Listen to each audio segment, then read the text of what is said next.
6, nous sommes en direct sur Facebook et très heureux d'y revoir avec nous autres Tony Michael de Ethics Services Financiers. Comment ça va, messieurs? Ça va bien, Stéphane? Bon Ça- matin. Bon matin, tellement content de vous revoir, ça fait longtemps. On parlait hors micro que c'était la dernière fois notre rendez-vous, c'était au mois de En juin. mois de juin, c'est ça. C'est incroyable, mois de juin déjà, ça a passé extrêmement vite l'été. Ben oui. Puis d'ailleurs, en parlant d'été, comment ça s'est passé votre été, vous autres, avec Éthique? C'est trop rapide. Trop rapide, hein? C'est ça. Attends, retourne, je t'entends pas bien, mais sinon. Entends maintenant? Non, pourtant le micro est ouvert, mais bon, peut-être juste changer de micro. Bon, c'est un peu. Change le micro On comme va- ça, change de place. ou juste changer de place, peut-être, Michael, pour qu'on t'entende très bien. Dommage. Est-ce que tu m'entends comme Ah ça? oui, parfait, Michael ici. On fait un changement. Ben oui, c'est comme ça, c'est la radio en direct. Qu'est-ce que vous voulez? Bon, voilà, je pense qu'on va mieux vous entendre. On va faire un petit test comme ça, Michael? Tu m'entends? Ouais, parfait. Test 1, 2. OK, parfait. Alors voilà. Donc, comment s'est passé votre été, messieurs?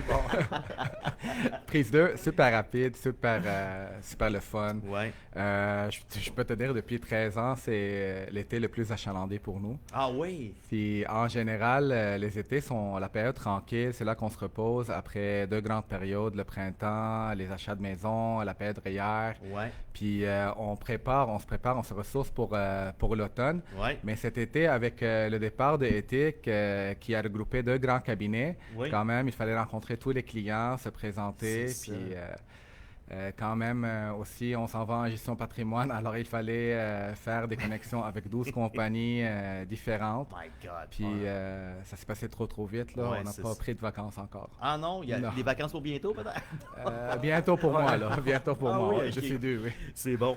Et messieurs, il faut que je vous parle parce que, tu sais, depuis presque un an déjà, on est dans une période vraiment difficile. Puis on constate toujours que il y a l'inflation, on vit avec, on n'a pas le choix. Les taux d'intérêt qui sont élevés. Comment que les gens sont affectés par tout ça, ce qui se passe, là? Comment qu'on peut faire pour survivre avec tout ce qui se passe en ce moment? C'est un très bon point que tu amènes, Stéphane. Je te dirais que la situation qu'on vit aujourd'hui, c'est une situation qu'on n'a pas vécue, ça fait plus de 40 ans. OK. D'un côté, tu as l'inflation qui grimpe, qui grimpe, qui grimpe. Ça veut dire que le prix des biens, c'est sûr, il augmente, on perd du pouvoir d'achat. OK. Et d'un autre côté, tu as le taux d'intérêt qui a monté. Tu sais, ça fait en sorte que les gens, en plus de payer plus cher pour des biens, ils ont moins d'argent pour vivre, ils doivent payer plus cher pour la dette. Donc, c'est sûr que l'aspect principal qui était affecté, c'est l'endettement Ouais. au niveau du taux d'intérêt. Donc, on constate que le taux directeur, il est passé de 0,25% à 5%. Donc, Ah oui. ben oui, c'est fois 20, là. Ouais. C'est pas une petite augmentation, Non, c'est c'est énorme. ça, hein? Donc, Exact. c'est sûr, pour te donner un exemple un peu plus concret, un couple mettons, il y a un an, 2 ans, qui se procurait une maison à 600 000 ils avaient une hypothèque à 500 000, les paiements tournaient autour de 2 000 par mois. Mhm. Là, la même maison, donc, si on prend une hypothèque de 500 000 c'est rendu à 3 200 c'est une augmentation de Oh. 60%. Aïe, aïe, Donc, aïe. pas juste 1200 $ de plus. 1200 C'est ça, là. Donc, ça, c'est 15 000 de plus par année, Ouais. juste qu'on met sur l'hypothèque. Pour la Ça- même maison. De là. ton net. Ça, c'est pas pour la même maison, c'est une maison qui est 60% moins chère parce Ah que oui, les en maisons plus. ont augmenté en même temps. Ben oui, c'est ça. C'est sûr, là, ça fait un an, ça se stabilise, ça diminue un peu. OK. Mais pour une plus petite maison, on paye 60% de plus. OK. Ouais, je comprends. Fait on a moins, puis on paye plus. Hein, Exactement. Voilà. Donc, nous, on fait beaucoup les planifications financières, puis on voit que les gens viennent nous voir pour planifier l'achat d'une maison, Mhm. puis on voit que c'est rendu beaucoup, beaucoup plus difficile. Ouais. Donc, c'est sûr que ça nous ramène à l'importance de la planification financière parce que même si, mettons, la banque va te prêter cet argent-là pour que tu achètes, Ouais. ça ne veut pas nécessairement dire que ça rentre dans ton budget. Non, c'est ça. OK. Donc, Les mois viennent vite. c'est ça. Ben, tu sais, on prend juste l'exemple de l'épicerie aujourd'hui. Ouais. Mettons, ce que j'achetais l'année passée, quand l'école terminait pour les lunchs pour les enfants, et j'achète quasiment la même affaire, et ça l'a... Ben, fois 50%. Tu sais, Ouais, les c'est chiffres ça. qu'on voit, les chiffres qu'on voit là, tu sais, 4, 5, 6%, on sent pas que c'est très, très représentatif. Mhm. Tu as amené un bon point avec l'épicerie. Si on regarde les autres dépenses, mettons, discrétionnaires comme les voyages. Ouais. Les Oui. voyages, nous, on les voit parce qu'on fait on travaille beaucoup les budgets avec les gens. Mhm. Puis avant, par exemple, un couple qui allouait 4 5 000 annuellement pour un voyage. Là, c'est rendu à 10 000, 12 000 par année pour les voyages. C'est ça. Donc, c'est sûr que pendant la COVID, il y a eu 2 ans que les gens ne pouvaient pas vraiment voyager. Ouais. Donc, on dirait que tout le monde veut se rattraper en même C'est temps. ça. Ça affecte le prix des billets. Puis... Je peux vous en parler, j'étais à Disney, ça coûtait cher. C'est comme si ça s'est permis maintenant. Psychologiquement, comme c'est Oui. correct qu'on met 10 000 pour un voyage, C'est ça. mais l'impact financier sur les finances du couple, là, c'est beaucoup de pression Ben financière. oui, là. tellement. ça tire de chaque bord parce que le prix des biens a monté, il faut payer plus pour la dette, il faut épargner. Donc, vu l'importance, là, ça nous amène à l'importance vraiment de maximiser chaque dollar, Ben oui, c'est ça. d'étirer chaque dollar, de mettre en place des stratégies parce que c'est sûr que si on va aléatoirement, on va en manquer quelque part. Exactement. C'est fini Cancun pour 360 là. C'est Ah, ben non. ça, c'est fini, ça, les retours. Et qu'est-ce que les gens peuvent faire pour s'en sortir? Avez-vous des recommandations à faire pour qu'on puisse s'en sortir à un moment donné ou voir à un moment donné la tête qui va nous sortir en haut de l'eau? Oui, certainement. Donc, c'est sûr qu'on revient toujours à la base, il faut revoir le budget. Donc, c'est sûr que les gens, des fois, ils sous-estiment l'importance de mettre en place un plan d'action. Donc, nous, quand quelqu'un vient nous voir, on prend en considération sa situation globale. Oui. On essaie d'étirer vraiment chaque dollar. Par exemple, heureusement, pour l'achat d'une propriété qui est rendue beaucoup plus difficile, le gouvernement a mis en place le CELIAP. OK. Donc, c'est sûr que les règles du CELIAP, depuis son implémentation, ils ont changé. Donc, quand ils ont fait l'annonce, initialement, on ne pouvait pas comparer le REER et le CELI, donc le râper et faire le CELIAP en même temps. OK.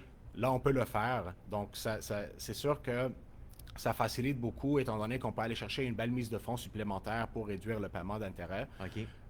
C'est sûr que le CELIAP, il faudra en profiter. Ça, c'est 100% sûr, avant le REER, avant que quoi que ce soit, parce que c'est un retour d'impôt qui est gratuit. Oui, c'est vrai. Ben oui. C'est un retour d'impôt qui est gratuit, puis il ne faut pas le rembourser à personne. Mhm.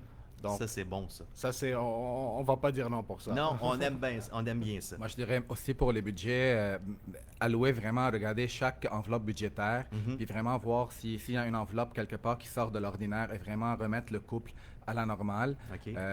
Comme Mike l'a mentionné tantôt, c'est comme après COVID, les gens se permettent des choses qu'ils ne pouvaient pas se permettre, qu'ils ne pouvaient pas accepter avant le COVID. Alors nous, on les ramène quand même à la normale. OK. Puis le fait qu'ils dépensent plus, mais ils épargnent moins. Alors nous, on essaie quand même de balancer, de créer un équilibre avec tout ça, là. Ah, c'est bon. Mais une chance, vous êtes là parce que des fois, je pense que monsieur, madame, tout le monde, on est tous perdus avec ce qui se passe. oui. On voit les taux, ça augmente, ça augmente. On dirait qu'on voit jamais le bout du bout, on va le dire comme ça. Puis avec vous autres, ben, on peut. Ça peut- Certainement. Puis nous aussi, pour ajouter un petit point, on enlève l'aspect comme psychologique de cette planification financière-là, parce que souvent, tu sais, des fois, qu'est-ce qu'on voit? Les gens ont ramassé des dettes, puis ils ont de l'argent dans un compte d'épargne qui génère peut-être 1% d'intérêt, 1 ou 2% d'intérêt. Ouais. Ils sont en train de payer 10% d'intérêt sur leurs dettes. Puis, tu sais, nous, on voit ça, puis eux, psychologiquement, quand on regarde avec eux pourquoi ils gardent cet argent-là, mettons, c'est un investissement de 2% qui est en train de perdre de l'argent net parce que tu as de la dette de l'autre bord qui te coûte de l'argent. Donc, nous, on les ramène un peu à la base, puis on leur donne certaines stratégies pour qu'ils puissent maximiser chaque dollar. Parce que OK. déjà, le coût de la vie est rendu plus élevé, il ne faut pas payer trop de dettes. Non, exactement. Puis à quoi faut s'attendre sur le marché au cours des 12 prochains mois? Personne n'a la boule de cristal, Stéphane, mais je peux te dire, il y a des situations ou des choses beaucoup plus prédictibles que les marchés boursiers. On va parler un peu des taux d'intérêt et les augmentations qui vont suivre. Demain, en fait, on s'attend à une annonce. Fort probablement qu'il y aura une petite augmentation. Si c'est pas demain, mais ça va être probablement d'ici la fin d'année. OK. Malheureusement, l'inflation, ils n'arrivent pas à la contrôler comme ils veulent, comme veut la Banque du Canada en 2 et 3%. Puis ça se peut très bien qu'on ait une autre augmentation ou deux autres petites augmentations d'ici la fin de l'année. Oh. Alors, comme on l'avait vu, et Mike l'avait dit, 20 fois, on avait commencé en 2022 à 0,25, on est actuellement à 5%. Ouais. Alors, ça a affecté beaucoup le marché des obligations, les revenus fixes. Ouais. Alors, pour toutes les personnes, nos clients qui ont des profils équilibrés, mais ça les a affectés beaucoup. Et les marchés boursiers d'un bord qui sont plantés et les marchés des obligations qui sont plantés aussi. Alors, c'était pas facile. Maintenant, au moins, on commence à voir la lumière au bout du tunnel. Parce OK. qu'à un certain moment, une fois qu'on va atteindre vraiment le cap de l'augmentation des taux d'intérêt, l'inflation espérons qu'elle va être pas mal contrôlée dans les 2 prochains ou 3 prochains trimestres. Mais à un certain moment, on s'attend à un certain moment en 2024 que les taux d'intérêt capés, mais ils vont commencer à les baisser tranquillement OK. pour arriver à une récession en soft landing. Ouais, Excuse-moi pour ouais. l'anglicisme. Non, c'est On ne peut ça. pas vraiment brusquer l'économie. Puis à un certain moment, à ce point-là, c'est les obligations qui vont repartir de nouveau et tous les portefeuilles modérés, équilibrés qui vont remonter encore. Alors, moi, je dirais, on reprend maintenant des positions de plus en plus pour nos clients, des positions plus en revenus fixes, OK. surtout pour la clientèle équilibrée et modérée. Excellent. Tony, Michael, toujours le fun de vous parler une fois par mois, le premier mardi de chaque mois. Si les gens ils ont des informations, on peut vous joindre de quelle façon? Je dirais la meilleure façon, ça serait ethic.ca, www.etik, ethic.ca.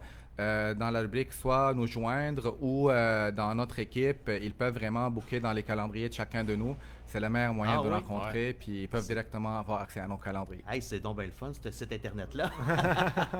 Hey, messieurs, toujours un plaisir. On se Merci, reparle, nous Stéphane. autres, évidemment, Stéphane. Merci à moi. mardi, 1er octobre. Le mois prochain. Puis j'espère que ça va baisser un petit peu d'ici là. Espérons. Espérons-le. Merci, messieurs. Merci, Stéphane. Merci beaucoup. Stéphane. C'était Tony et Michael. Nous, on s'en va du côté des promotions. Et au retour, on écoute la musique. On est ensemble jusqu'à 8h30.